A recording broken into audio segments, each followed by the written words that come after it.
What's up, everyone? And this is Next Level Thinking.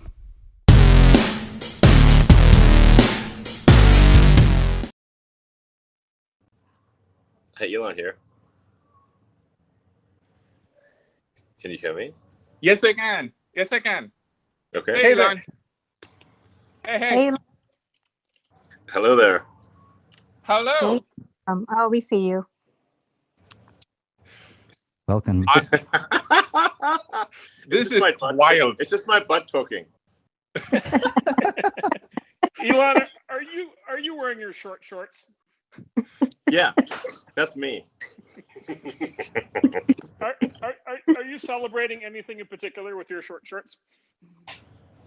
No, I'm just trying to look sexy in these tight pants with the fabulous red and the gold.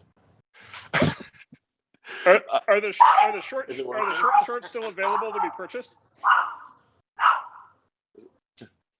Sorry, I got a small Sparky dog. Elon, I think you might have broken. I'm not sure about the internet, but definitely Clubhouse. This room is easily the biggest room the app has had, and you're just putting all sorts of pressure on it. This is amazing. This is a true historic moment. All right. I mean, is it working? Absolutely. Absolutely. All right. All right, we're going to just give it a minute because we promised we'd start at 10 p.m. and I think a few more people are going to try and trickle in, and then we're going to we'll get going for what should be probably a historic first ever time for you on Clubhouse. It's going to be amazing. So just give 30 seconds and we'll get going. Okay. By the way, can you let in Vlad from Robinhood? I think we can. Okay, good. I'm sorry. Sriram, I'm sorry. Go ahead. I was going to say, my phone just blew up when we started the room with people trying to get in. So we're going to try and get as many people as possible. Okay, why don't we get started? Okay. First of all, everyone, thank you for joining us for what is really a historic episode. I will come to our very, very special guest in a second. But just to quickly introduce the rest of the room, we have Gary Tan, of Initialized Capital. We have my significantly better other half, Aarti Ramamurthy, whom Elon you have met when you took us on a tour of SpaceX. We have Steven Sinofsky of ex-Microsoft fame, and we have the one and only Mark Andreessen. But to introduce our special guest, and this person truly needs no introduction, the founder of Tesla, SpaceX, The Boring Company, Neuralink, PayPal, and I'm sure there's a bunch more. Elon Musk, welcome to Clubhouse. Thank you. Glad to be here. Thank you. Okay, Aarti, I think you're first. This is awesome. Yeah. So Elon, again, welcome. This is really fun. We've been waiting all day. This is the longest wait to 10 p.m. because we just couldn't wait to get this going. I hope this is as much fun by the end of it for you as it is for us. First question from me is when are we going to get to Mars? Well, I think we'll get to, when will we get the first people to Mars? I think we have a decent shot of doing that in about, I'd say I call it 5 years, something like that. So Earth and Mars sync up every 26 months. That's when we're in it's roughly the same quadrant of the solar system, and where we can do an interplanetary transfer. And so we had one about 6 months ago. So about a year and a half, there'll be another one. So figure, I don't know, 5.5 years. 5.5 years. So what does it take from here to that point? Like, what are the milestones you think for us to get to, 5 years out, we are landing on Mars? Well, we've got to make a Starship fly, get to go to orbit and back repeatedly. Mm-hmm. I mean, the essential elements are you need a fully reusable, you need a fully and rapidly reusable orbital rocket. This is the holy grail of rocketry. So no one has ever succeeded in creating a fully reusable rocket.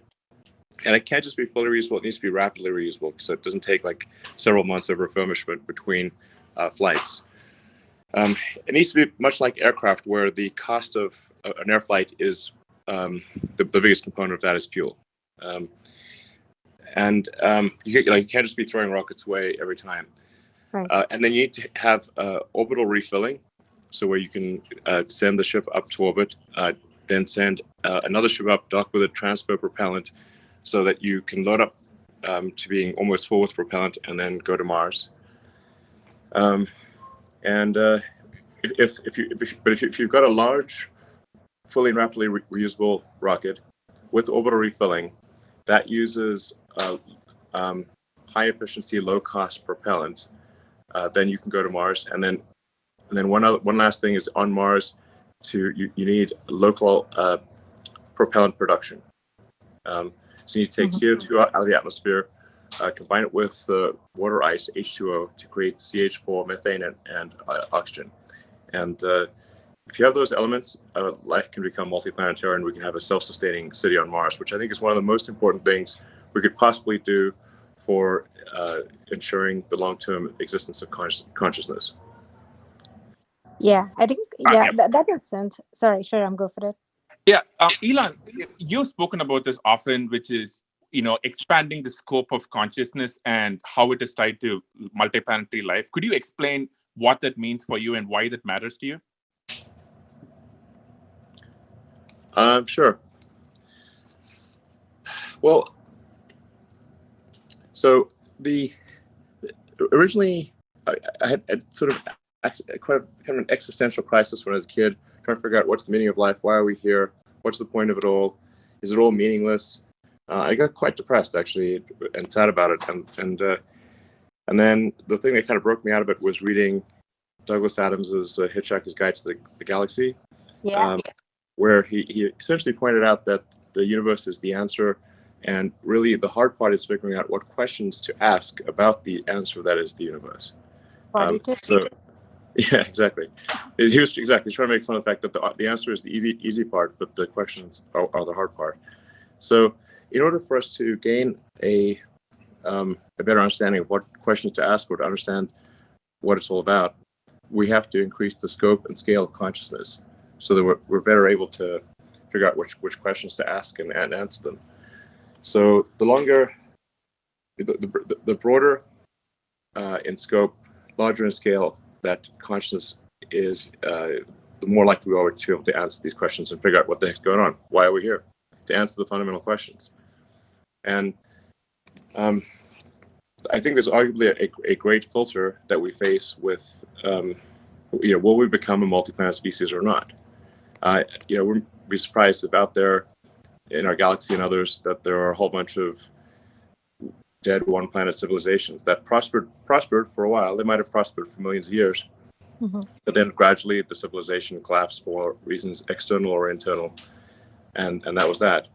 All civilizations go through an arc where they go up in technology complexity, but then they don't keep going up. Over time they decline, they fall, and this has happened obviously with, if you're a student of history, with many civilizations in the past. You can look at ancient Egypt. 5,000 years ago there was the Great Pyramid of Giza, but then the people living there forgot how to build pyramids after a while, and then they forgot how to read hieroglyphics. There's obviously, Gibbon's famous book about the decline and fall of the Roman Empire, and how they had advanced technology in terms of roads, aqueducts, plumbing, and so forth, and then people forgot about it. The ancient Sumerians, Babylonians, all these things they've all gone through a similar arc, which suggests that most likely we will go through such an arc ourselves, and we'll be arguably less resilient to recovery because of globalization. So I think for the first time in the 4.5 billion year history of Earth, it has been possible to extend life beyond Earth and make life multiplanetary. And this window of opportunity may be open for a long time. I hope it is, or it may be open for a short time. And I think it would be wise for us to assume that it's open for a short time. I'm an optimist, not a pessimist, but you have to say, there's some chance it's only open for a short time, and we should take advantage of this brief window of opening where we can transport life to make life multiplanetary, and humanity is essentially the agent of life in this process. And I think we almost have an obligation to ensure that the creatures of Earth continue, even if there is a calamity on Earth, which, as I said, could be man-made or it could be some natural calamity. As if you look at the fossil record, there are many mass extinctions. Yeah, I think, all of that makes sense. And I think you've talked about this before. I think one other question I have is, when we get there, we have to set up the whole society. We have to set up civilization there. Yeah. How will the whole thing work in your mind? Like, everything from what does it mean to have internet connection in Mars, all the way to like governments and rules and laws and everything. Yeah, I think all those things need to happen. Yeah. Just as they happen in the U.S. and happen in every country. And I would not presume to prescribe what should happen there. I think the important part is just that we get people there and we get the equipment necessary to establish a self-sustaining civilization, at least one self-sustaining city. And I think the key threshold of when we would pass the great filter, or this particular great filter, is Mars sufficiently self-sustaining such that if the ships stop coming from Earth for any reason, it could be something massive or something banal. I mean, civilization on Earth could end with a bang or a whimper. But either way, if the ships stop coming from Mars, does Mars die out or not? And Mars only has to be missing one little ingredient, like the equivalent of vitamin C, and it will survive for a while, but it will eventually die out. So it's kind of getting a state on Mars to pass that critical threshold where it is self-sustaining. And are we able to do that before some calamity or a gradual decline in civilization occurs that prevents the ships from going there? That's the key threshold. I mean, in a more pithy way, is like, does the city on Mars become self-sustaining? Which comes first, a self-sustaining city on Mars or World War III? Yeah. If you kind of let yourself dream out over the next few decades, like what would you consider success? Like, let's say they get through the first 5 years and even the first 10 years. Like, what do you think is possible to build on Mars 10 years in, 20 years in, 30 years in after first arrival? Well, I think Mars will go. Well, let's start off being very, very tiny, just like a tiny little outpost. And by the way, it's going to be very dangerous. Sometimes people think, oh, is this like some escape hatch for rich people? I'm like, no, it will be dangerous, hard work. It's going to be, you're out there on the frontier. There are far more ways to die there than there are on Earth. And a tremendous amount of hard work. But it will be, I think, fun and a great adventure. But it will not be a luxurious thing. That is for sure. Not for quite some time to go. But we've got to build a propellant plant. We've got to build get the solar power going, get the the food production going, start creating the necessities. We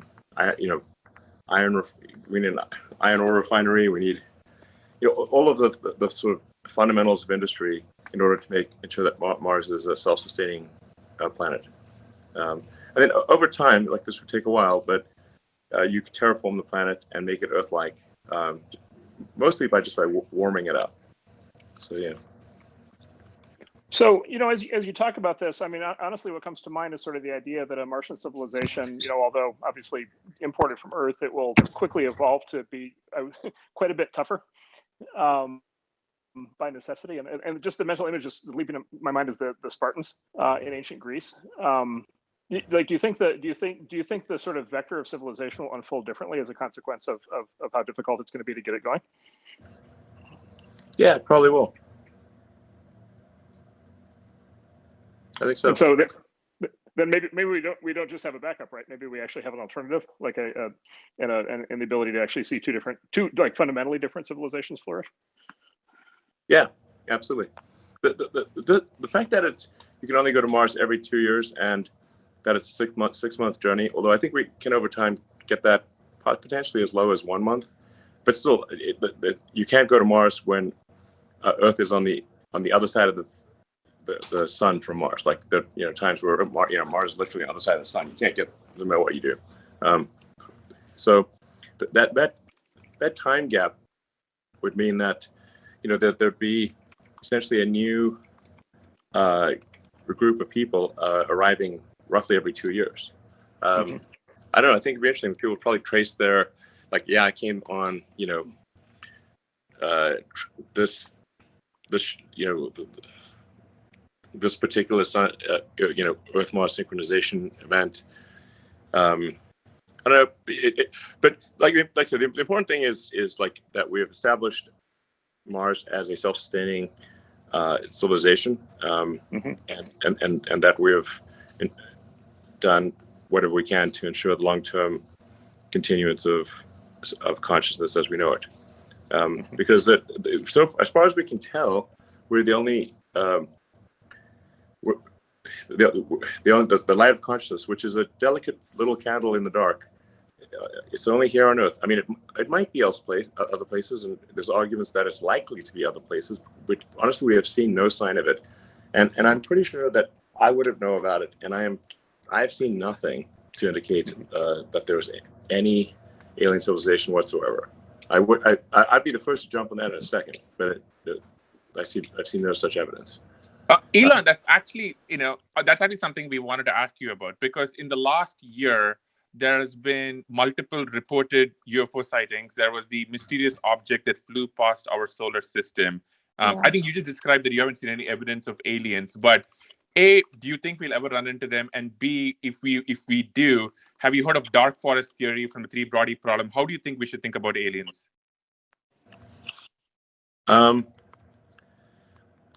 Yeah, I'm trying to be strict in the scientific sense of the word, of saying I've seen not a single piece of conclusive evidence. So that doesn't mean there aren't aliens. I'm just literally saying I've seen nothing that could not be explained by other means, and where the probable explanation by other means is much more likely than this alien technology.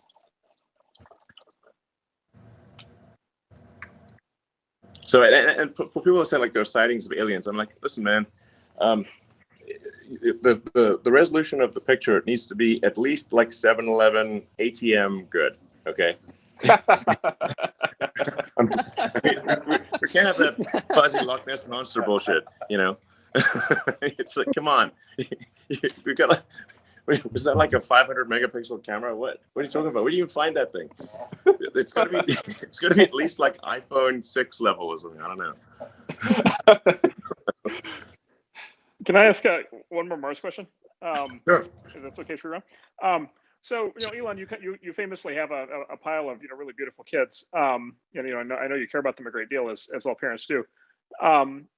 What would your response be if they start coming to you when they turn 18 or 22 and they say, Dad, we're now that you've landed us on Mars and there's a colony forming, like I really want to go?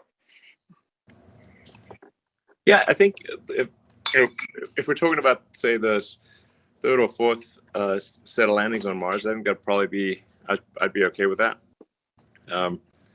Although I've polled them so far and none of them say they want to go, so they may change their minds, but currently they're not chomping at the bit to go to Mars. Okay. Interesting. Elon, okay. So I think for folks who may not know this, I think we originally met over Twitter, and it's just safe to say, and I want to move on from Mars to memes. It is safe to say that you might be the master of the memes. And in fact, you had a quote, "Who controls the memes controls the universe." Could you just explain what you meant by that and how you became this person?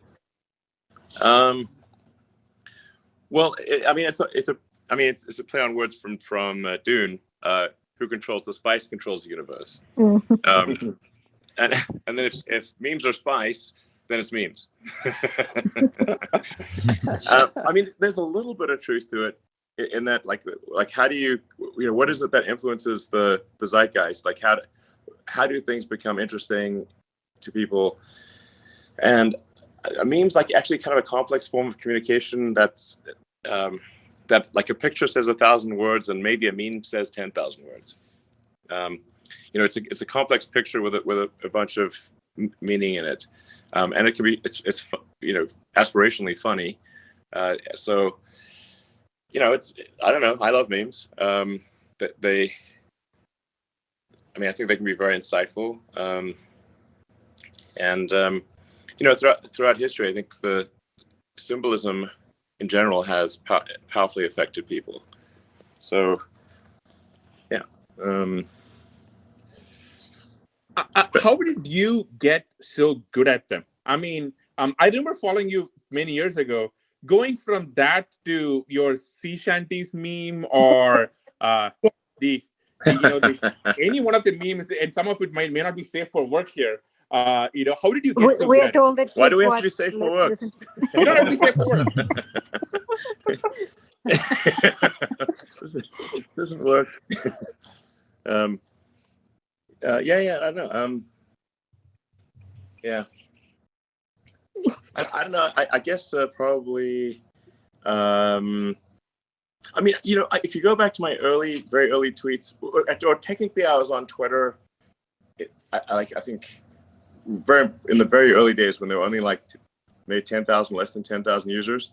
But then people were just tweeting what kind of latte they had at the University Street Starbucks, and I was like, I don't need to know this. So then I deleted my Twitter account, and then a fake person who got my Twitter account and tweeted for a few years, and then my friend Bill Lee said, hey, you really should be on Twitter so you can speak directly to people, so I was like, okay, I'll do. My friend Bill Lee convinced me to regain my Twitter account, and my early tweets are pretty racy, because I was reading this biography of Catherine the Great, so it sort of, things went crazy from there. By the way, I like how you say that your early tweets were racy and not right now. I just like that. Look at your profile. Other people think he's gone crazy on Twitter. I'm like, no, I started crazy on Twitter. But what's your favorite set of new memes, Elon? What are the new things that you're following now with respect to memes or creating? Sorry, what was that again? Yeah, I mean, I was just going to ask you, what are the new memes that you're following or creating right now? What are the ones that are interesting to you right now? I don't really follow memes. You just make them? I make some of them, and then some of them are sent to me. I have some pretty kick-ass meme dealers. Yeah. Wait, who's a meme dealer? Is this somebody you meet in the back alley over a signal? Memes going at a good price. Are there meme dealers on Mars? Wait. You gotta have a good meme dealer. There will be. My friend Mike is a good meme dealer, and Claire as well, and Jake L, and quite a few others actually. I fortunately am the lucky recipient of very interesting memes. Great. Today, slightly changing subjects a bit.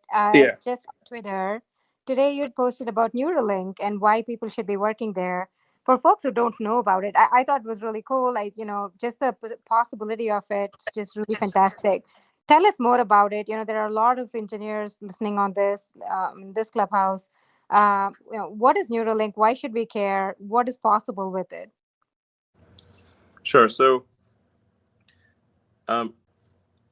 the long term. Okay, so Neuralink stems from a concern I had, where I was trying to figure out, even in a benign AI scenario, how do we at least go along for the ride? So, if for those that are following AI closely, it's obviously improving dramatically.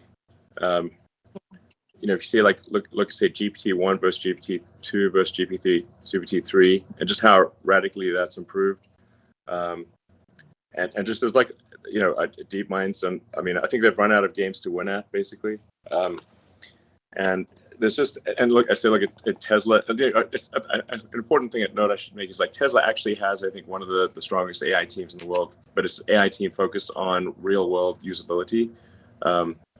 So just really solving vision, perception, and control with AI. But even in a benign scenario for AI, where let's say like the AI is like just really wants to be super nice to us and make us happy. Well, how do we stay relevant and still have meaning and at least go along for the ride? That's in the good scenario, and then in terms of avoiding the bad scenario, to the degree we can couple collective human will to the outcome of artificial intelligence and what's developed in that way, I think that'll probably be a better scenario than if we're unable to effectively couple collective human will to that outcome. So, the final now. Sorry, but this is getting kind of esoteric, but we love it. We love it. Keep going. Yeah. No. Okay, so people are already a cyborg, in that you already have a tertiary digital layer. You've got your sort of limbic system, which is your primitive drives and desires and responses, and then you've got your cortex, which is like long-term planning and thinking. Those are two biological layers, and then there's a tertiary layer, a third layer, which is digital, and you already have that in the form of your phones and computers and all your applications.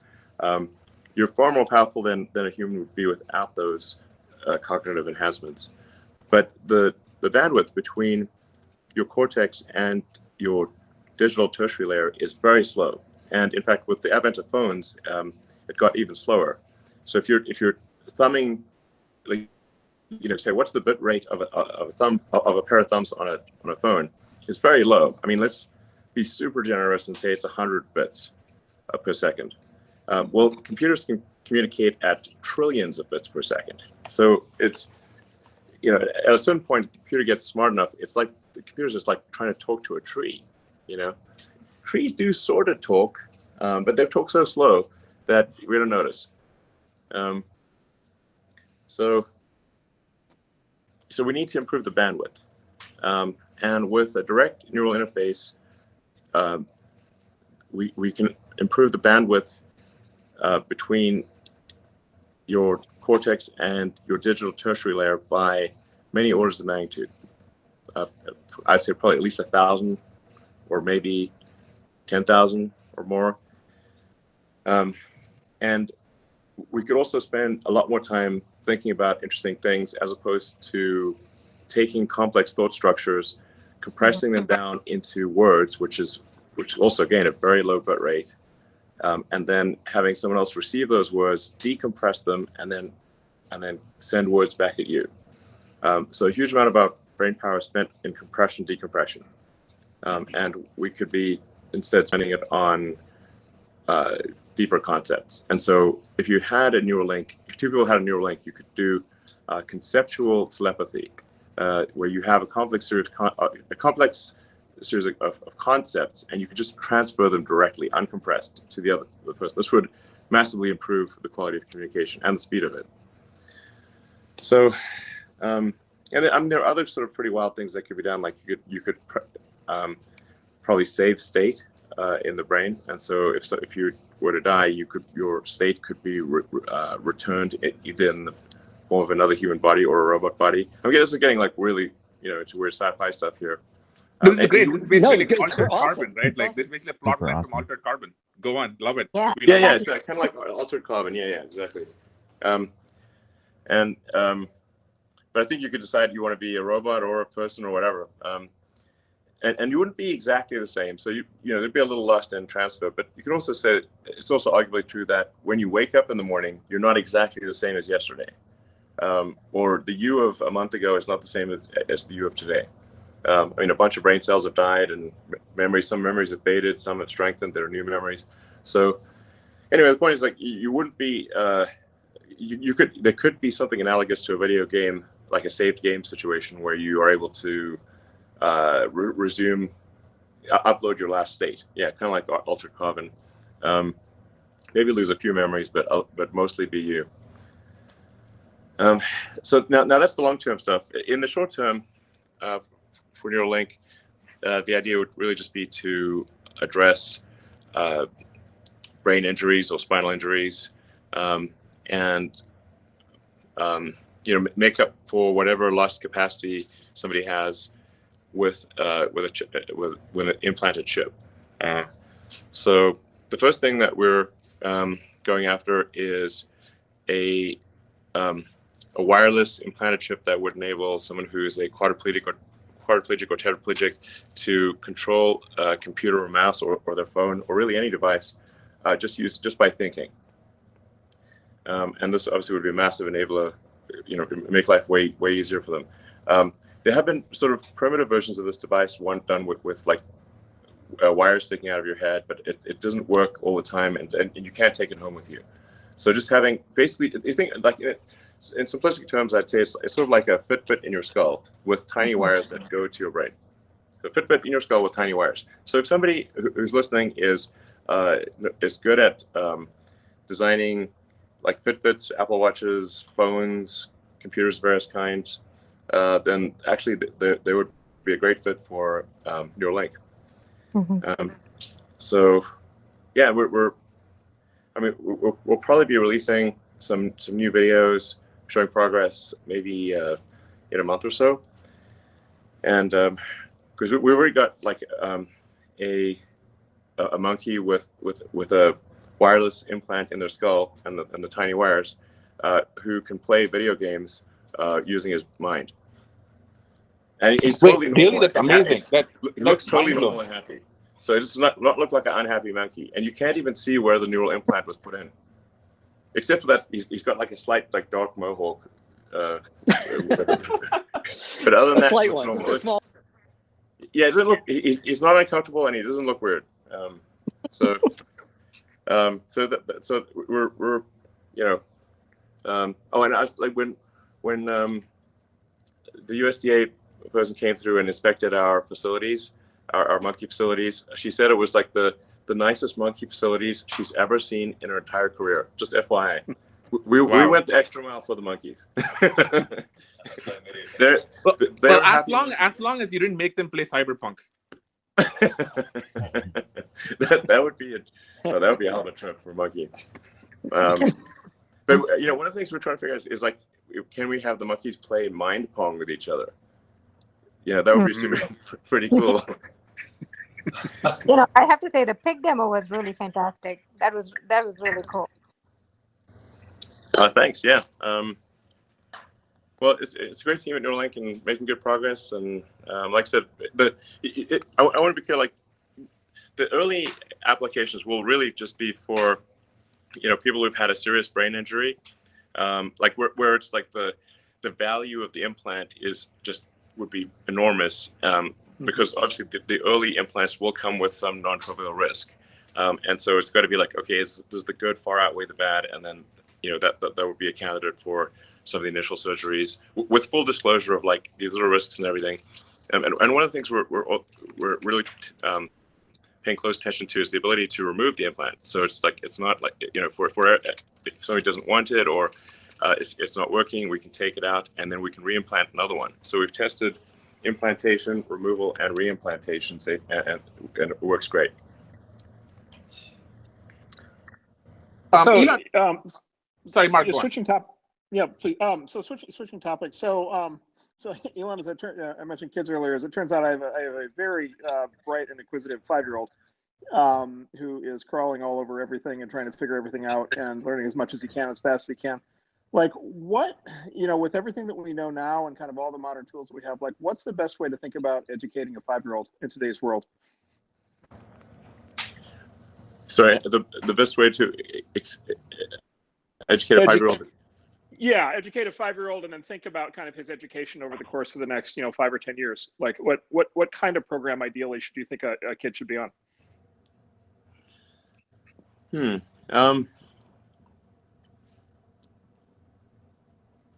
Well, my observation is my kids were mostly educated by YouTube and Reddit, and then and their, I guess, classmates and I guess there were lessons as well, but judging by the amount of time they spent online, it seemed like most of their education is actually coming from online. I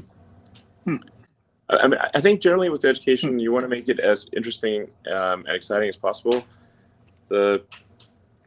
have said like what are some of the like if you see like what are all the things like say a good video game does to keep someone engaged and interested. You know, if kids can be super engaged in video games, I think there's a way for them to be super engaged in education as well.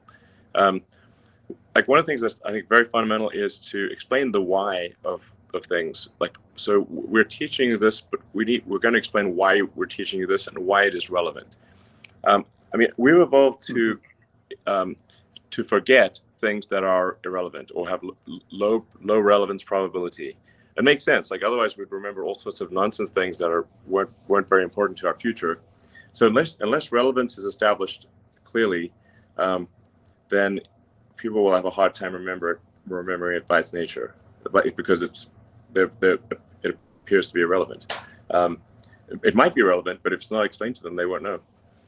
And then if you want to have some sort of if you're trying to say problem solving, some sort of engaging narrative for the problem solving, like it's far better to say, okay, if we're going to teach you how an engine works by taking apart an engine and then putting it back together, and then let's find out what tools are needed for in order to take this engine apart and put it back together. It's like, okay, we need screwdrivers and wrenches and Allen keys, and we need a winch and a bunch of other things, and then you understand the relevance, and it's much more of an interesting problem. This is much better than having, say, a course on wrenches or a course on screwdrivers. You just like start with a problem and say what tools are needed to solve this problem. That establishes relevance and gives a compelling narrative thread. Yeah, it seems like you could kind of, if you had sort of elaborate enough projects, you could roll a huge number of topics into that ultimately kind of combine into a single project with some really actually interesting form of output.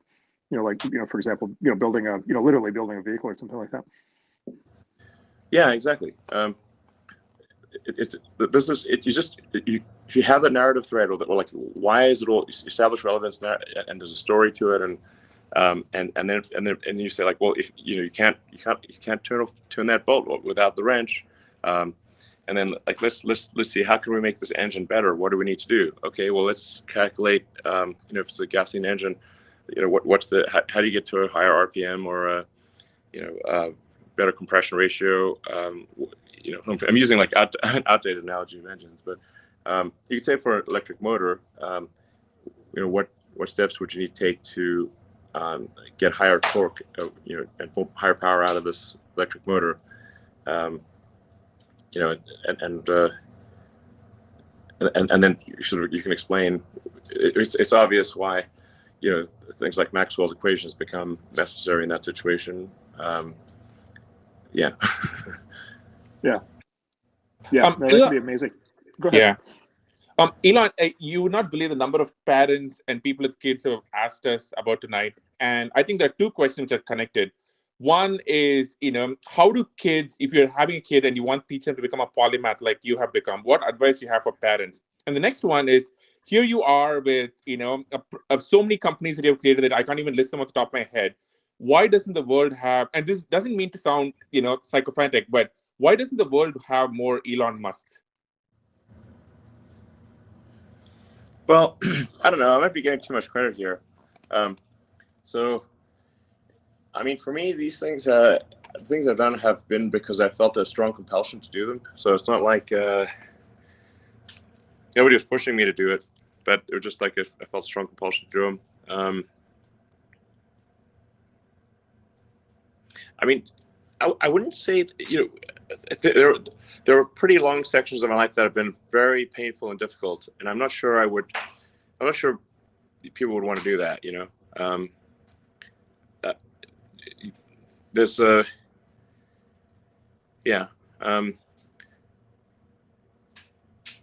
if somebody wants to be me or do the things I've done, I would say most probably you're mistaken. You do not want to do that. You'd have to have some kind of like rage demon in your skull that you just got to get it done. It's like when people ask me like, what encouraging words do you have for entrepreneurs who want to do a startup? And my response is, if you need encouraging words, don't do a startup. Oh. To quote my friend Bully, doing a startup is like eating glass and staring into the abyss. Yep. For a long time. Yep. Okay. We're going to switch topics just a second, but I think for everyone in the audience who just caught up and managed to squeeze in, just a quick reset/recap. This is the one and only Elon Musk for his first time on Clubhouse, and this is a show that we do every single day. I know a lot of you are trying to get in the room. There are a bunch of overflow rooms. See if we can get in there. But we're just having an amazing conversation with Elon. Elon, okay. This is something you've joked about, but I'm kind of curious to get your, maybe serious answer to this, which is all things cryptocurrency and Bitcoin. You famously just changed your Twitter bio to just the Bitcoin logo and the word Bitcoin this week. What do you think of cryptocurrency? What do you think of Bitcoin? What do you think of other, cryptocurrencies? We'd love to get your take on the entire thing. Well, yeah, I got to watch what I say here because some of these things can really move the market.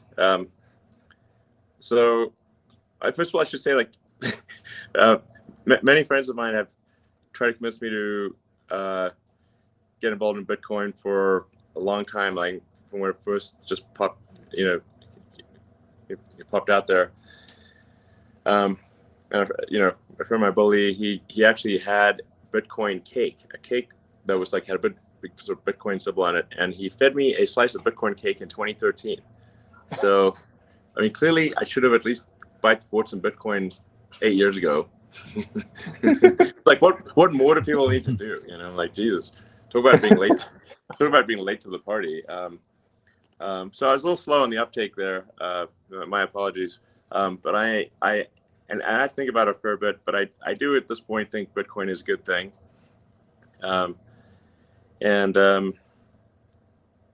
So I am a supporter of Bitcoin. Like I said, I'm late to the party, but I'm a supporter of Bitcoin. And I think Bitcoin is really on the verge of getting broad acceptance by sort of the conventional finance people. So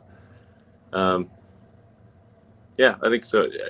I don't have a strong opinion on other cryptocurrencies. I mean, occasionally I make jokes about Dogecoin.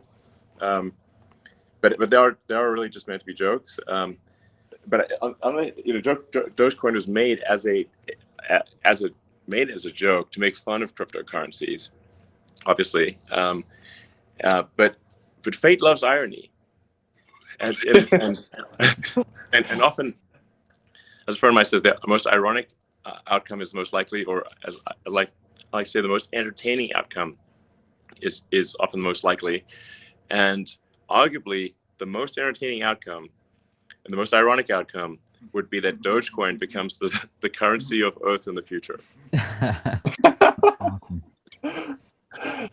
Oh my God. Elon, when you tweeted me this afternoon, I will say my tweet replies have been overwhelmed by probably like a zillion different like cryptocurrency coins. But yeah. And by the way, you might remember the infamous time when your replies were filled with cryptocurrency bots on Twitter. Oh my God. That was insane. Yeah. That was actually how Elon and I actually wound up meeting, because that was a very painful time. Okay. Yeah. In fact, and then I made a joke about Bitcoin, and my account got locked. Yeah. I had to actually try and convince some folks that was actually the real Elon Musk and try and get his account unblocked. Yeah. Okay, so I want to bring us back to one of your companies. We actually have a Tesla Model S sitting outside our house right now. It carries us and our 2-year-old baby around, and we love it. Would love to just get your take on where you see you just have a refresh of the Model S coming out. I just saw the review for it. Where do you just see the future for Tesla, and especially when it comes to all things battery technology and self-driving? Those are two topics I think a lot of people are very interested in. Okay, so you're asking me about the future of batteries and self-driving? More like actually, where do you see Tesla over the next few years?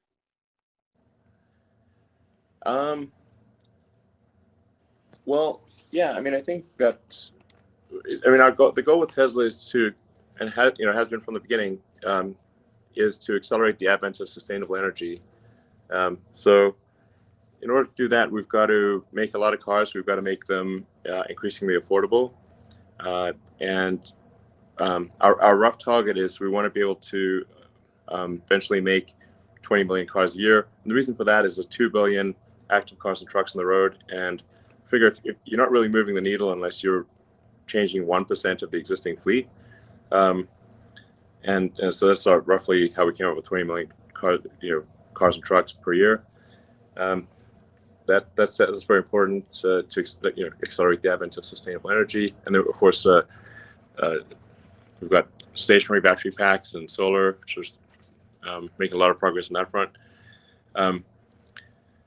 So yeah, we're going to try to grow car production as fast as possible, and that the primary limiting factor there is battery cell production.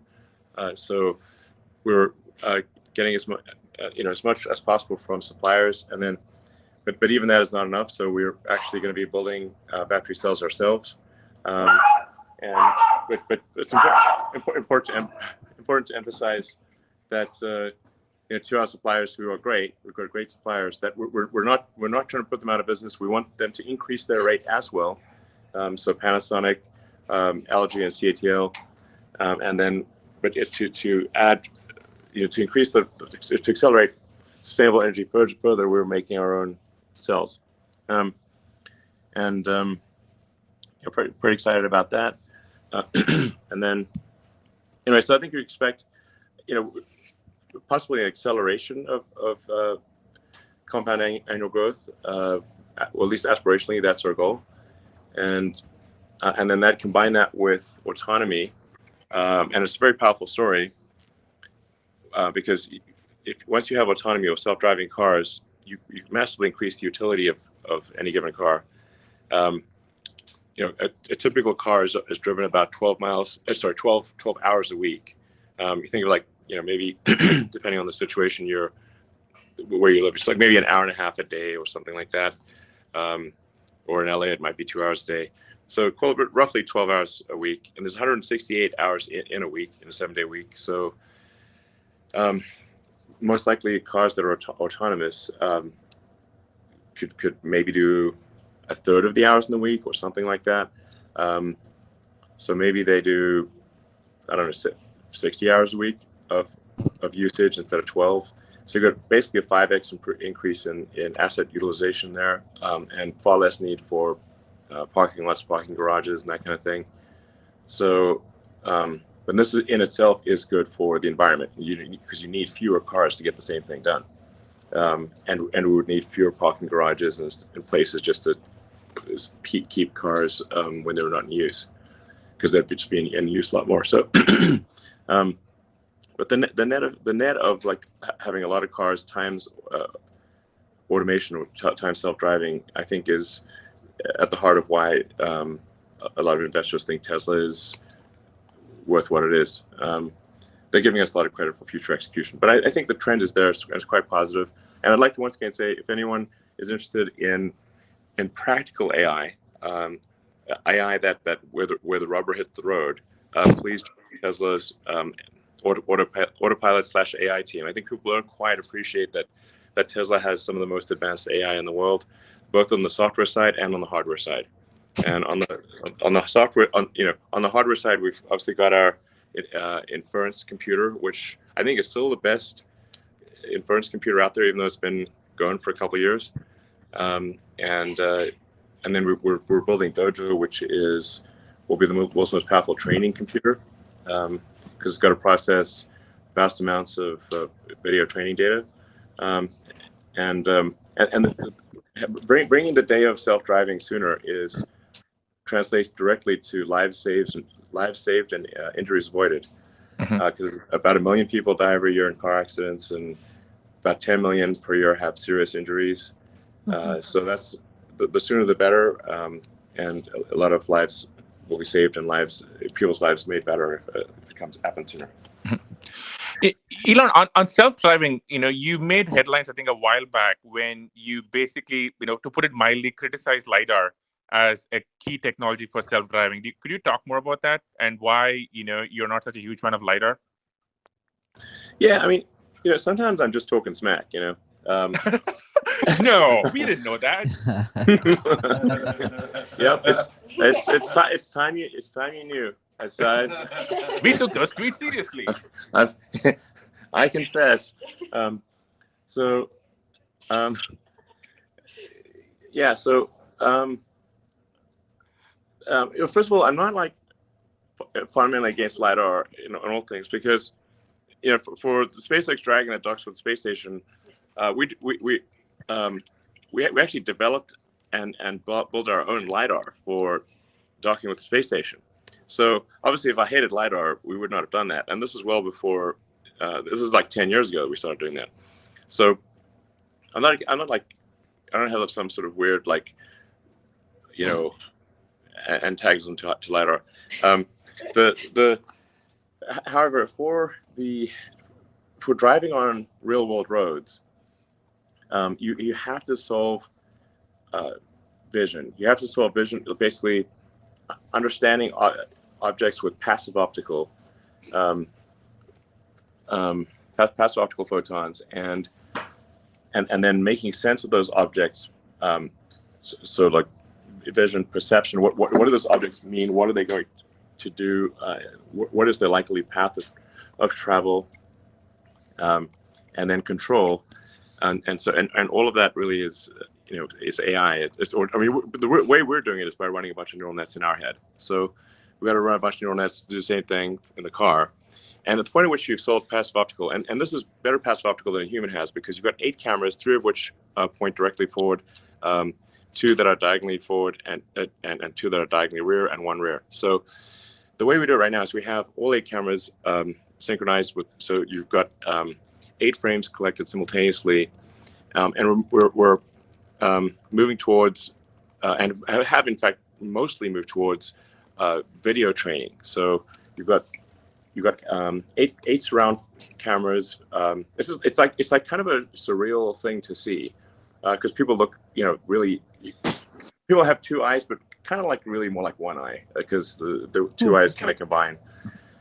But anyway, the neural net it needs to move to full video training, video inference, surround video training, surround video inference, and then it will be superhuman, no question about it.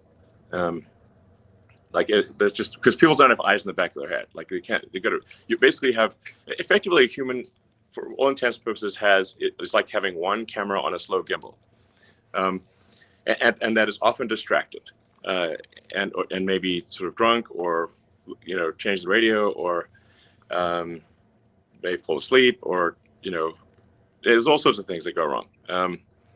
There's no question that you can be superhuman with just cameras. And I think if one is going to go with sort of active photon generation, I would recommend something in the occlusion penetrating wavelengths. So like radar, it's sort of roughly 4 millimeter radar or something like that, would be better if you're going to really delve into the arena of active photon generation. Wow. Okay. That's amazing. Okay. Also, I love how deep you got into that. It was super, super fun. All right. I'm going to switch topic just a bit. I would say it's safe to say a lot of people are very interested in how you work. And you often, for example, describe yourself as an engineer. So walk us through, it's Monday morning, you wake up. What does a typical work day in the life of Elon look like? I guess I wake up and see if there are any emergencies on text or email, and often there are. So, I mean, a ton of what I deal with is not actually fun or interesting. It's like chores. So I've tried really hard not to do my chores, but then if I don't do my chores, things go to hell. So, oh man, you have to do your chores.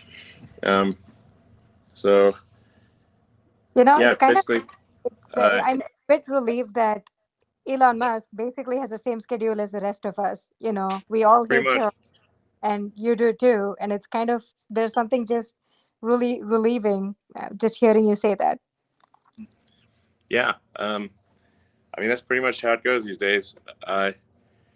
I do enjoy the in-person meetings more than email. In fact, I think I'm getting like a slight like negative like limbic reaction to email. It's killing me. Texts are way better to deal with, and then in-person meetings are much better. Even Zoom meetings or whatever, they're still better than email. Anything's better than email, frankly. So anyway, I'll have a bunch of meetings. I'll write email or write text, especially if it's like an email to the group, like saying, hey, I think we need to change direction and do the following things. And let me know if you think otherwise, but otherwise we've got to do these things and get our act together in this area or that area. And then, yeah, a bunch of meetings. Most of my meetings are engineering and design. But of course we have to deal with finance and, sales and other things. And, the things that are necessary for a company to function. And then there's this quite a lot of context switching. And somebody sent me the meme of like, fear is not the mind killer, context switching is the mind killer, which I totally agree with. Context switching is a real bear. So just try to basically try to do less context switching. So maybe focus on one thing for an hour and then another thing for another hour. It's really hard to context switch between SpaceX and Tesla and all the things that are going on at SpaceX and Tesla, and then Neuralink, Boring Company, which fortunately pretty low bandwidth. They don't take a high level of CPU load because they're smaller, and there's their personal stuff and of course memes. That's important. How to schedule them in. Like, where's my meme? We're expecting a meme by now. You're calling up your meme dealer for your hit of memes. I love it. Exactly. Elon, earlier last year I spoke to Mark about how he spends his time, and Mark talked about, when he was younger, he used to have large blocks of open time on his calendar, and I think a lot of well-known founders have large blocks of open time versus scheduled time. Now you are unique because you have multiple companies you're running. You're also much more of an engineer than traditional CEOs. What does your calendar look like? Are you allocated 30 minutes back to back? You have a lot of open space. How do you handle it? I do not have a lot of open space. It's generally back-to-back meetings, and it's insane. I mean, my days are like insane torrents of information. I mean, sometimes people if you want to like audit what I do for a day, it's insane. I don't recommend it. Yeah. I mean, yeah. I was thinking, like, man, how long can I keep this up? Because I don't want my brain to explode. And it's like the meetings that are scheduled are not like nice to have meetings. They're like, this meeting is essential. Like, okay, it's pretty intense. I was thinking like maybe I should like at some point like take a week off or something, clear my mind. Or like, I know there's like a bunch of people like writing books on Tesla and SpaceX, for example. Like it's pretty hard for them to get it right because they just weren't there. And maybe I should like write some like book of my experiences that has like all the foolish mistakes I've done and like some advice for others that might be helpful. I think so. A book, a documentary. I think, I remember once hearing about how do you still sleep on the floor of your factory? I remember you used to at one point in time. I did. I haven't. I only if there's like a crisis situation, and I actually it's like basically when the team is being asked to really work super hard, I got to be right there with them. And they got to see it, seeing is believing. And so if I'm just sleeping in the middle of the factory floor and, sort of going to sleep at 4 a.m. and like, waking up like 4 hours later and like, they literally see me, they walk past me. It's not like hidden or anything. And it's like, okay, CEO is willing to fucking take that level of pain, then they'll do it too. I was going to say, when you first said you slept in the factory, I figured, there must be like an executive floor or something, and you must have like a couch, and it must be like a nice setup. And then, when I came over to see you that one time, it's like you have your conference room is literally in the middle of the factory, and like the giant. Sure, I'm pardon my swearing, but I have to. The giant fucking robots are like 15 feet away.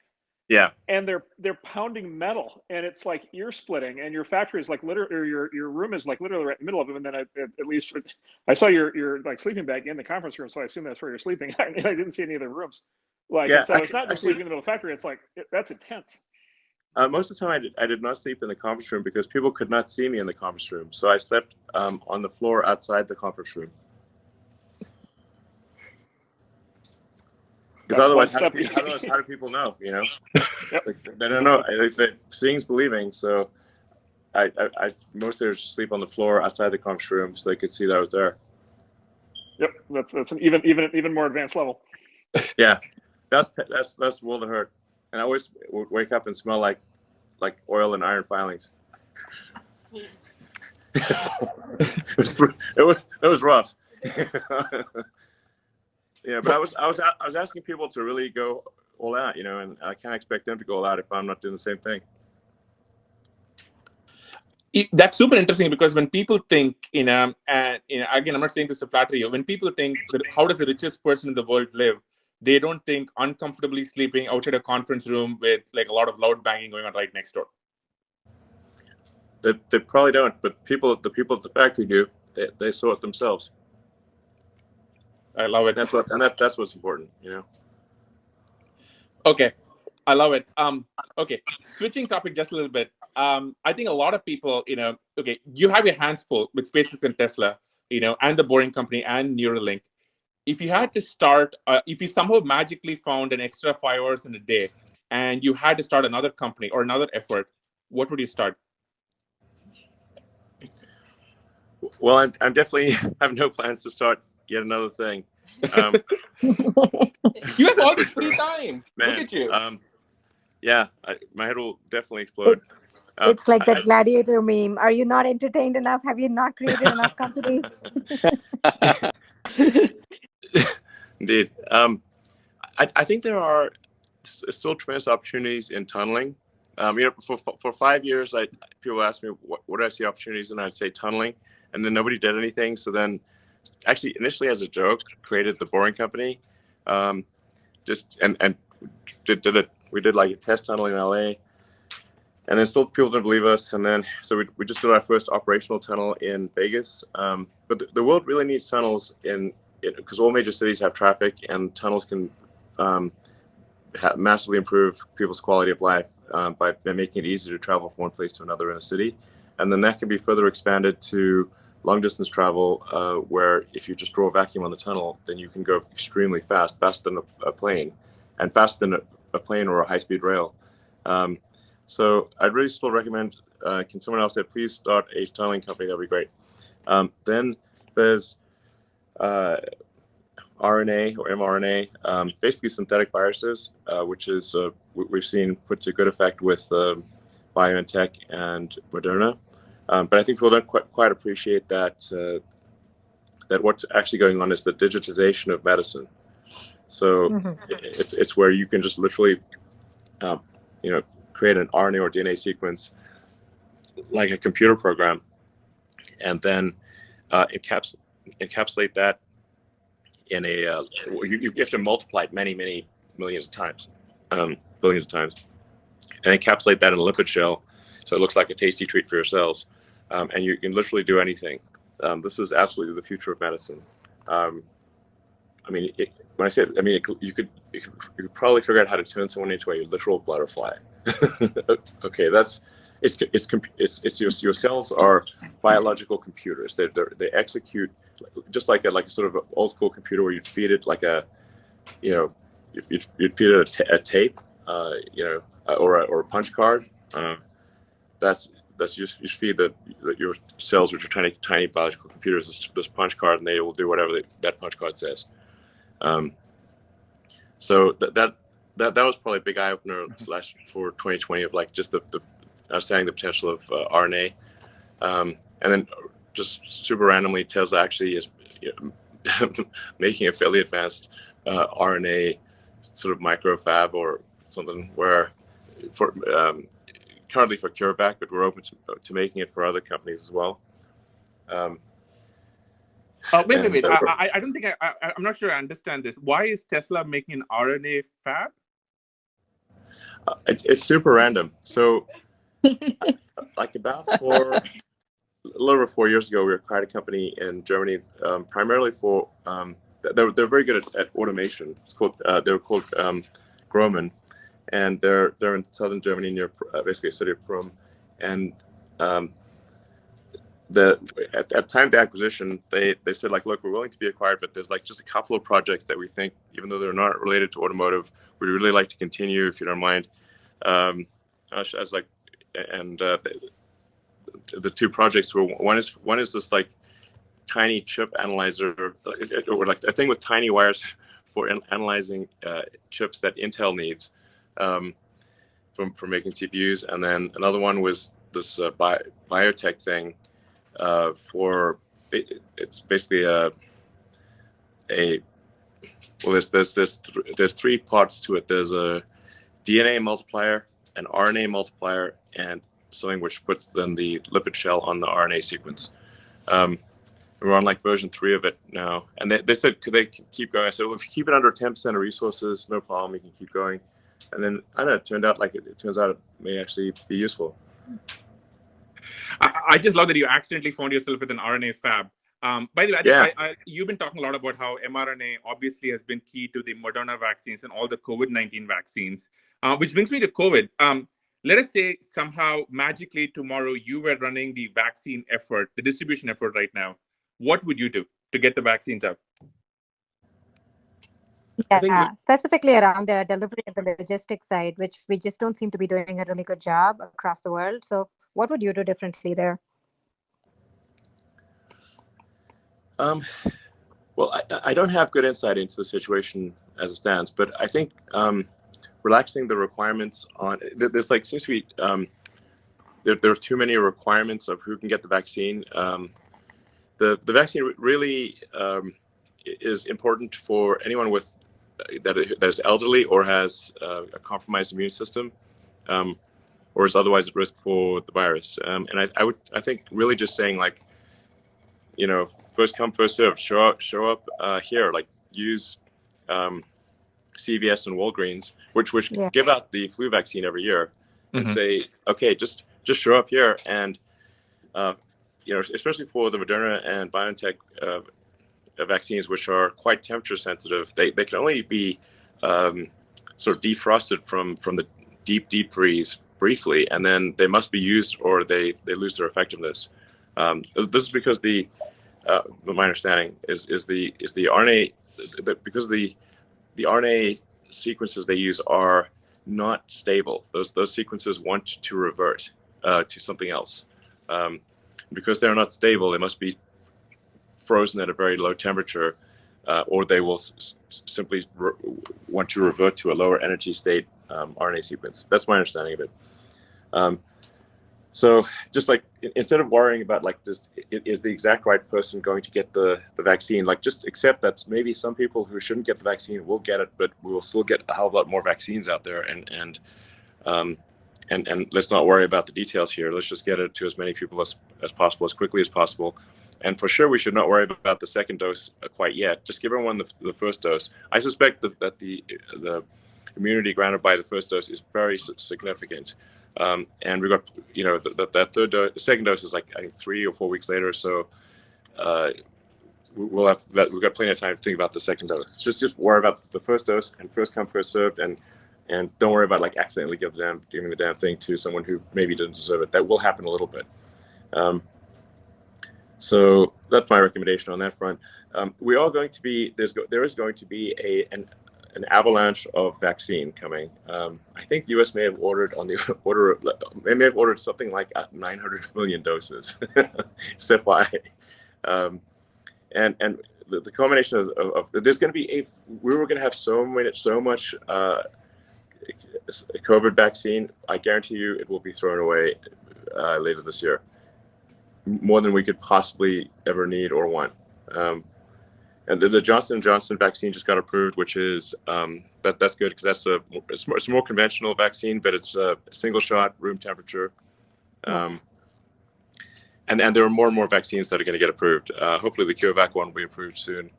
I know, because I know the Tesla machine, it can make a bazillion doses super fast.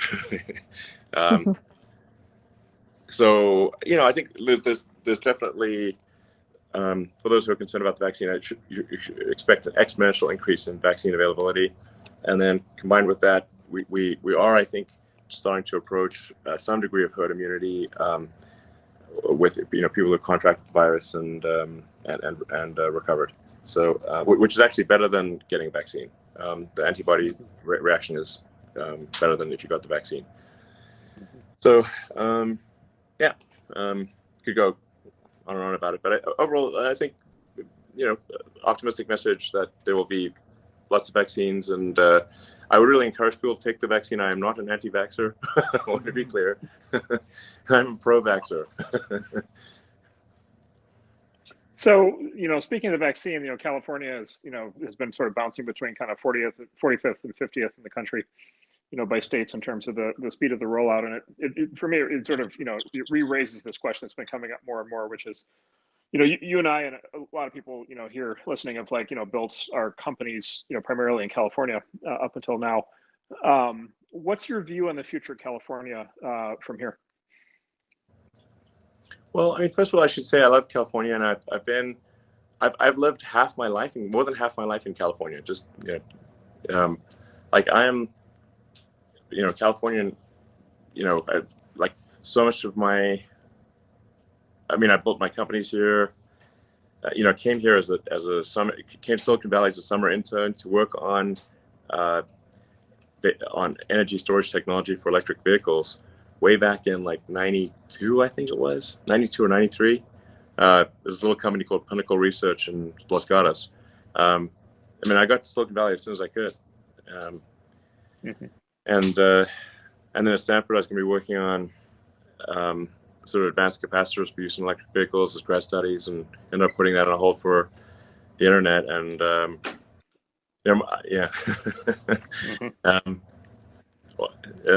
try to get a job at Netscape, by the way. So I have heard that story indirectly. I would actually like for you to tell it so that I can learn what mistake I made. Okay, well, first of all, I wouldn't say I did a very good job of trying to get a job at Netscape, but I was convinced that the internet would be the future. Essentially, the humanity communicated by osmosis until then, but with the internet, it would be like humanity acquiring a nervous system and becoming much more of a superorganism. And so I was like, okay, well, I could do a PhD at Stanford on sort of advanced capacitors for use in electric vehicles, which may or may not be successful. I could get the PhD, but would it be useful or not? Uncertain. Or I could be part of building the internet, which was so it's either do the PhD and watch the internet get built right in front of me, or put grad studies on hold and try to help build the internet in some way. And you're basically the only internet company. So I send my resume, and I was like, didn't get any feedback. Then I tried hanging out in the lobby, but I was too shy to speak to anyone. And I was like, man, what a charlatan I am sitting in this lobby. Wow. And then I just started writing software myself, because I was like, okay, well, I'll just write software myself. And I actually wrote the first maps and directions on the internet. I'm not sure how many people are aware of that, but the first maps, directions, yellow pages and white pages, I wrote it personally. It's just me and my computer. And when we started our first company, we only had one computer. So the website only worked during the day because I was coding at night, and then the server ran during the day. So that was quite an adventure, that's for sure. Yeah. So I just want to let you know that the next time you show up at one of my companies and hang out in the lobby for an internship, you're going to get an internship. Wow, thanks, man. Yeah. but only if you get the stuff running 24/7. Like you can't slack off at night. Yeah, you have to keep it running. Yeah, no sleeping outside the conf rooms. That's not okay. Yeah. We will provide you with not just one but 2 computers. Nice. Okay. I want to wrap up with some light questions for you, which I think a lot of people are curious in. What are you watching on TV? What are you reading right now? Well, I just finished watching The Last Kingdom, which I think is a great piece of mostly accurate historical drama. There's Cobra Kai, which is if you grew up in It's so good. It's so good. It's such a sick burn, that show. My goodness. I mean, they just like turn the knife constantly. Yeah. Let's see, what else have we been watching? What do you if I can break it? What do you think of The Expanse? Maybe I should start watching that. I think there were like some sort of like things about like having a shortage of water or something. There's something like it didn't make any scientific sense at first, so I was like, come on, this is dumb. So then I stopped watching it, but it sounds like maybe I should keep watching it. I need to watch something on the treadmill, otherwise I won't work out because I hate working out. Yeah, I think you'll find. I mean, I think season 4 now. I think you'll find it's apparently. I think you'll know more than I will, but the sort of most accurate representation of what actual like interplanetary travel would be like. Once it's sort of made routine. And by the way, the politics that flow, right? And so it sort of sets up a 3-way battle between basically Earth and Mars, and then the asteroid belt, and kind of gets into all the. It's entirely possible in the future. I would say that would be a good outcome because it means that humanity's actually made it out there, as long as they don't annihilate each other. Besides the Expanse, I mean, what do you recommend?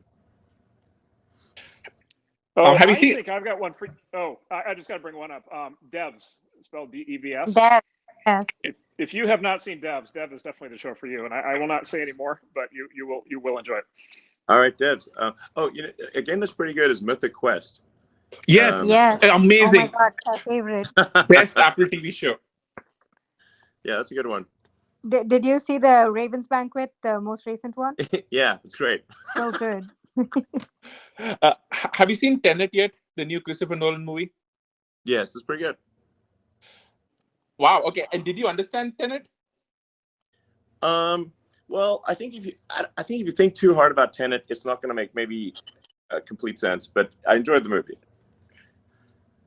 It's funny because that's kind of what Nolan said too in one of the interviews. He said, just don't go deep into it. Just enjoy it for the movie. And 4 hours later, I emerged from Reddit being like, I still don't entirely get it. So I should have just paid, just skimmed through it and just watched it for the fun of it.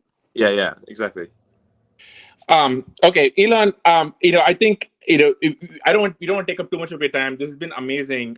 You've pretty much broken Clubhouse. There are probably about over a dozen, maybe more overflow rooms, and I see so many Twitter trends right now. You've been so generous. For all your listeners here and on Twitter, you've been asking for people to join Neuralink. You've been asking people to join Tesla. Do you have any final thoughts for everybody who's listening to you right now? Well, do you want to hear the real story from Vlad from Robinhood about what happened this week with GameStop?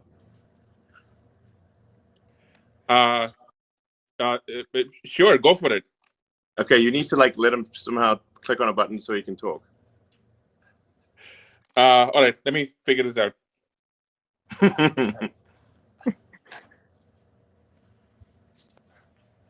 While we're figuring it out, Elon, why don't you talk to us about Hitchhiker's Guide to the Galaxy, since you mentioned that right at the beginning? Yeah, Hitchhiker's Guide to the Galaxy by Douglas Adams is in fact a book of philosophy disguised as a silly humor book. And if you read it from the standpoint of, wow, this is an interesting book of philosophy, it's quite insightful. As I mentioned, he really hits on the point of the answer is easy once you can properly formulate the question. I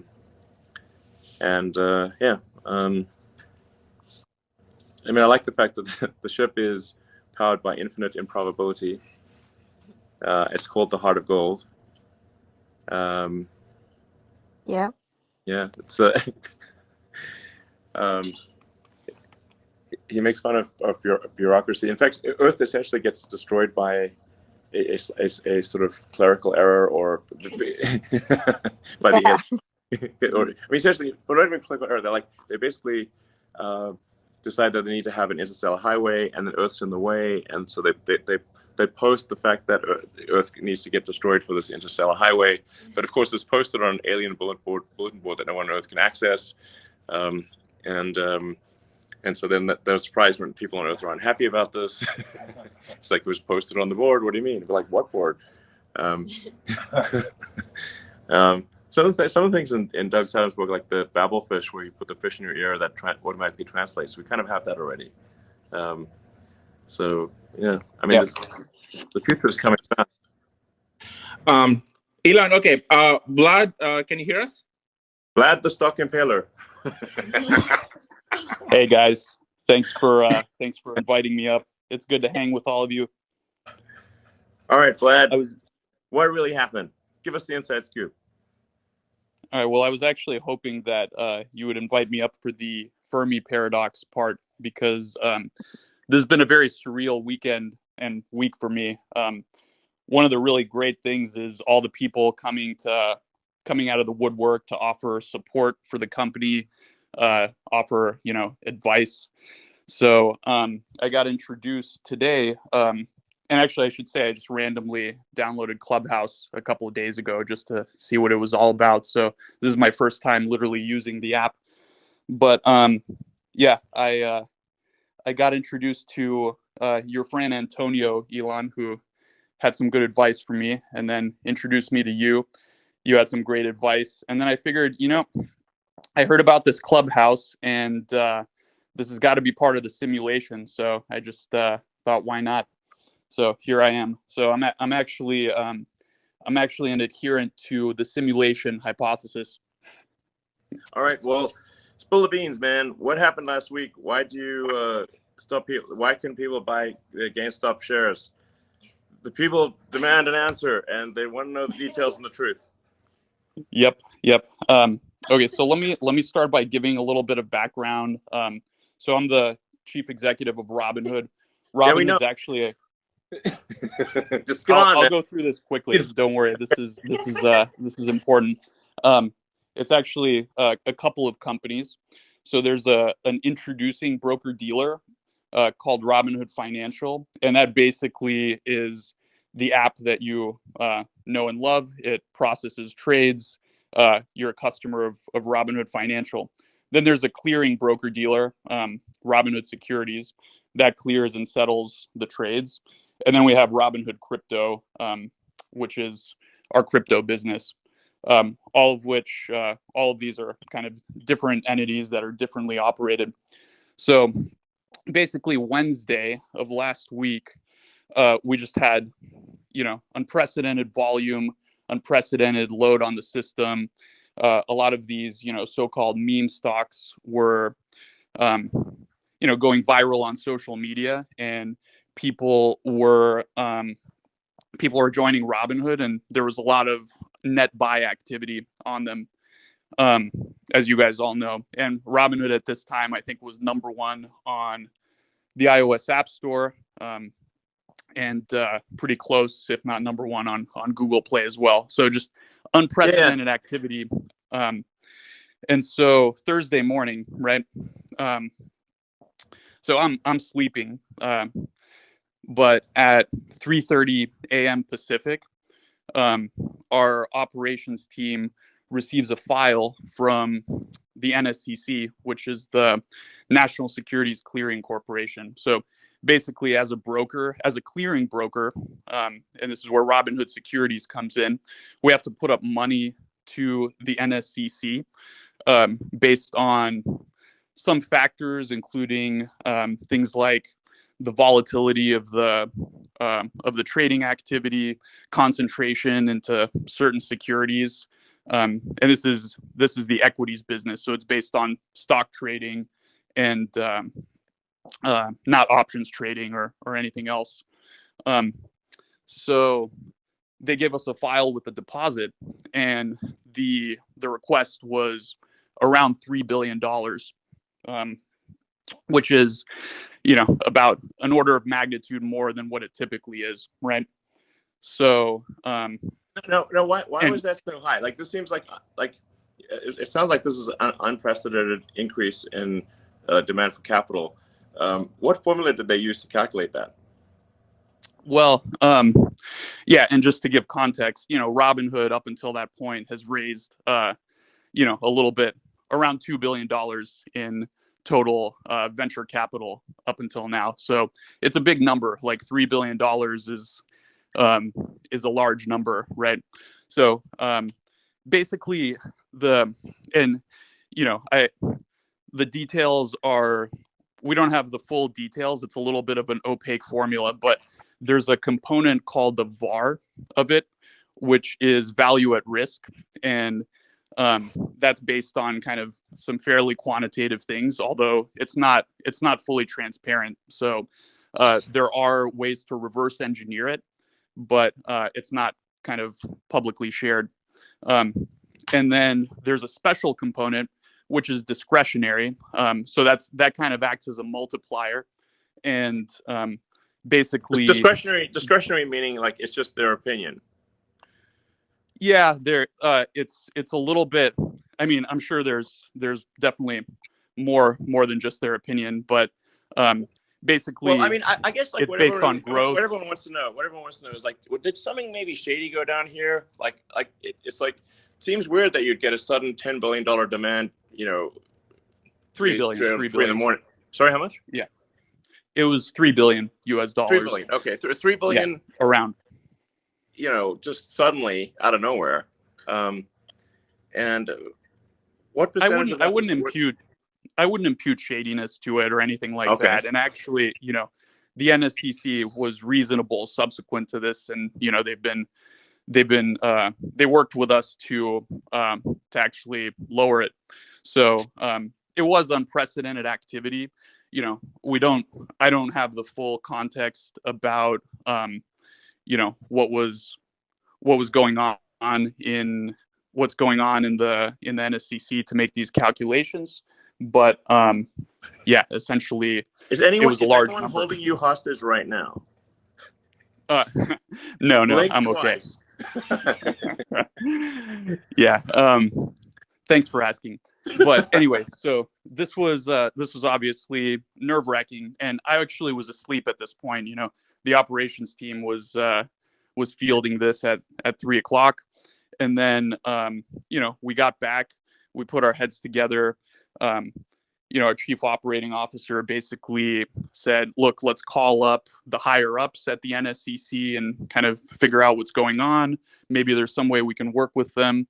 And basically there was another call, and they lowered it to something like $1.4 billion from 3. Okay. So, we were making some progress, right?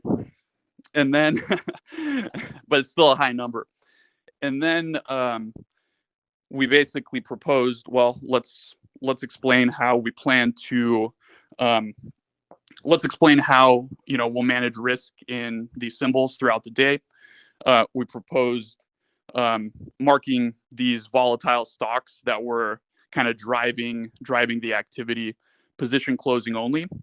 And then at about an hour before market open, so 5:30 or 5 in the morning, they came back and they said, okay, the charge is, or the deposit, $700 million, which we then deposited and paid promptly, and then everything was fine.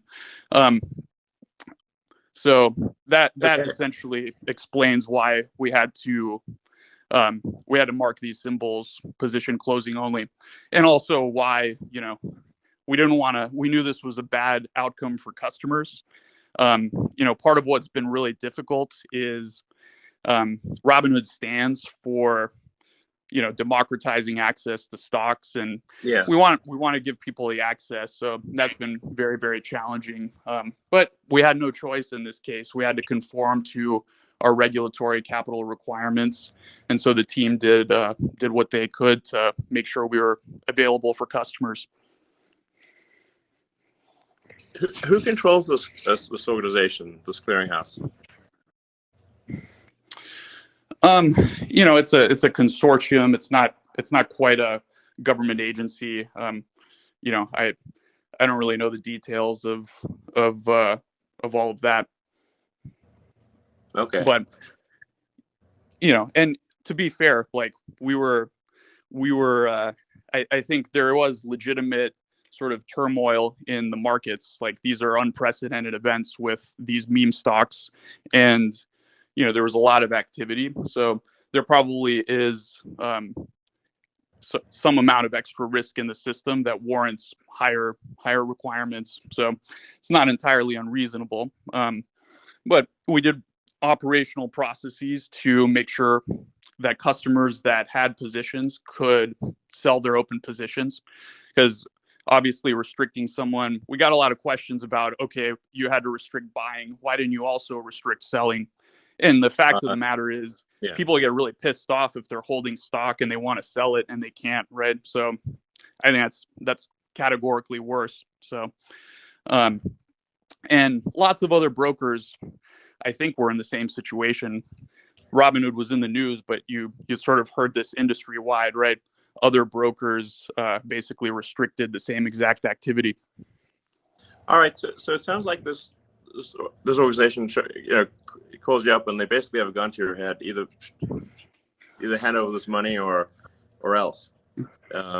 And so, because I mean, like basically what people are wondering is like, did you sell your clients down the river, or do you have no choice? And if you had no choice, that's understandable. But then, we got to find out why you had no choice, and who are these people that are saying you have no choice? Yeah, I think that's fair. We have to comply with these requirements. Financial institutions have requirements. The formula behind these requirements, I think it would obviously be ideal if there was a little bit more transparency so we could plan better around that. But to be fair, we were able to open and serve our customers, and 24 hours later, our team raised over $1 billion in capital, so that when we did open, when we do open tomorrow morning, we'll be able to kind of relax the stringent position limits that we put on these securities on Friday. Will there be any limits? Well, I think there's always going to be some theoretical limit. Like we don't have infinite capital, right? And on Friday there were limits. So there's always going to have to be some limit. I think the question is, will the limits be high enough to the point where, they won't impact, 99.9+% of customers.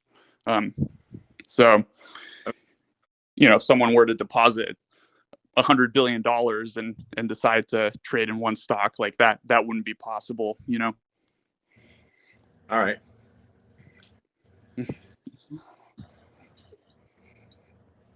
All right. Well, I guess people really just want to know, if you had no choice, then you had no choice. It's gun to the head situation. And, then that's understandable. But then whoever put that gun to your head should, be willing to answer to the public. Yeah, listen, and I know there's processes. This is unprecedented times, and to be fair to those guys, they've been reasonable. So we are. I think the one thing that is maybe not clear to people is Robinhood's a participant in the financial system, so we have to work with all of these counterparties. So we do get a lot of questions about, why do you work with market makers? Why do you work with clearing houses? Vertically integrating and getting, it's hard enough to build introducing a clearing broker dealer. Not too many people have done that, but the financial system that allows customers to trade shares is sort of a complex web of multiple parties, and it's hard to. I think everyone says, oh, it could be better, it could be improved. It's just the necessity of trading equities in the U.S. that you have to do all these things. I mean, to what degree are you beholden to Citadel? I mean, like basically, if Citadel's unhappy, then what happens? Yeah, so that, there was a rumor that Citadel or other market makers kind of pressured us into doing this, and that's just false, right? Market makers execute our trades. They execute trades of every broker dealer. This was a clearinghouse. This was a clearinghouse decision, and it was just based on the capital requirements. So, from our perspective, Citadel and other market makers weren't involved in that. But wouldn't they have a strong say in who got put in charge of that organization, since it's an industry consortium, not a government consortium, or not a government regulatory agency? I don't have any reason to believe that. I think that's just like, then you're getting into kind of the conspiracy theories a little bit. So I just have no reason to believe that that's the case, Okay. All right. Well, I guess so we'll see what happens with future actions. Hopefully that was insightful, or at least a little bit entertaining. Are you not entertained? Yeah. Okay. Well, I don't know what to say. First of all, Vlad, thank you so much for jumping on. I know it's pretty late, and thank you so much.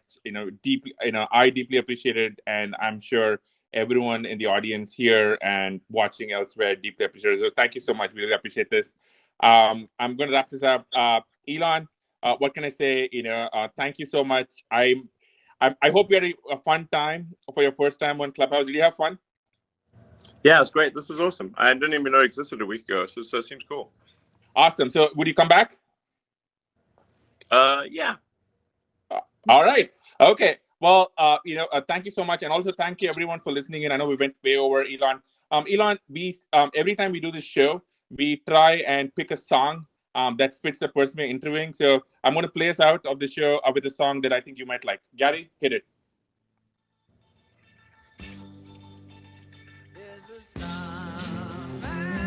There we go. Elon. Great song. Great song. Thank you so much. This was a true break the internet moment. Thank you, everyone. Thanks, guys. Good night, everyone. Thanks, everybody. See you tomorrow. Thanks, Thank you. you. Thanks, Vlad. Bye-bye. Thank you. Thank you. Bye.